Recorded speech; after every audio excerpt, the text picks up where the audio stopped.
Hey guys, Meteorologist Chris Tomer. Let's talk some mountain weather, and it's all about this western storm system that's moving south out of Montana, Idaho, into Wyoming, Utah, and then eventually Colorado, New Mexico. There's your live radar. I mean, you can see the precip coming down north to south. Let me show you what it looks like. This is Bridger Bowl. They're reporting a couple of inches of new snow up there in Bridger Bowl, Montana. And let's look at Big Sky. Snow is actually coming down at Big Sky. That's a nice shot. Good to see that snow there. It's headed into Jackson Hole. You can see some of the clouds building there off into the distance. It's a matter of time. It's all going to be moving north to south. So again, here's the pattern. Let me just show you what's going on with the jets being amplified way up in here, and then look at the dip in the jet now that has taken over with this storm system and replaced that area of high pressure. The high has been basically dislodged and moved way out here. You can see the spinning low here. There's another low here. These are going to be the two key players in the forecast, because this first storm will come in and sort of create a rut or pave the way for this second storm to move into the west down the road. So it's kind of a 1-2 storm combo, with the first storm really setting the stage for the second storm. But finally, this area of high pressure has been moved away from the west coast. It had dominated California, Nevada, Utah for like 36 days. But that's the pattern right now.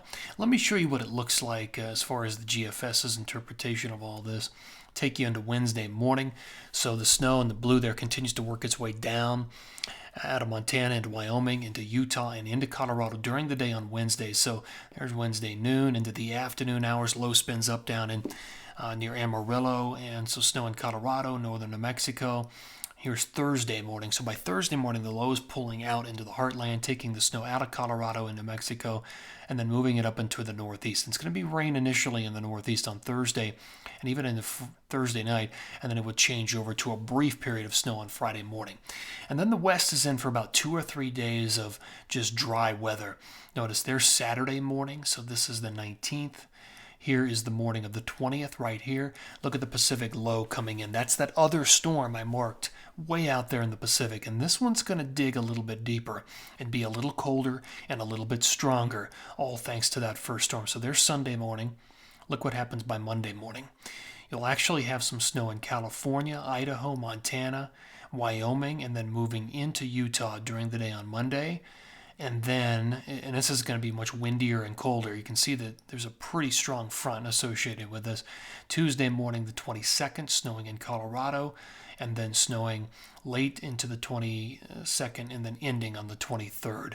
And then that's it. So this paves the way, this first storm, for this second storm system. Let me show you as far as totals go what I'm thinking all of today through the 19th. So this captures the first storm in Colorado, kind of a 3 to 10 inch snow, and I have had to shave down the totals for the Wasatch for like 3 days straight now. This first storm just is, the wind direction is just not good with this one for the Wasatch. So 2 or 3 inches, and that's probably going to do it.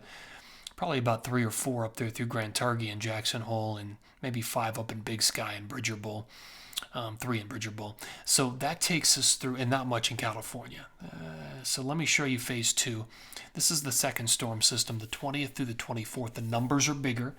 The wind is going to be stronger, and there's going to be a lot more cold air with this. So the numbers and the wind is going to be, it's going to be better overall for Utah, Colorado, Wyoming, Montana. You can see the numbers potentially. Look at some of these numbers. And Wolf Creek, my goodness, you can see a couple of feet out of that thing. So that takes us through the 24th.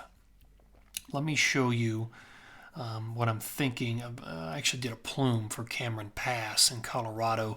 First storm, 6 inches, and then we get about a 2 to 3 day break.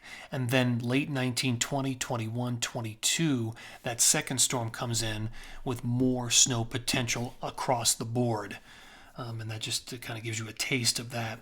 All right, let's look at the Northeast. So the Northeast, and remember, it's going to be rain initially Thursday and then changing over to a brief period Friday. And then down the road, you may have a clipper or two, but the numbers just are not impressive through the 24th. 1 to 5 inches. And a lot of that's in Vermont. There's just not a lot of big action with the pattern sort of favoring the West. as we head into the future for colder air and larger storm systems. And that's a complete change from what we've been experiencing. So I'll take you back, and again, this is phase one, all of today through the 19th across the west. And then again, look at the big changes down the road with storm number 2. So there you go. Thanks for always appreciate you guys tuning in. Thanks for this, and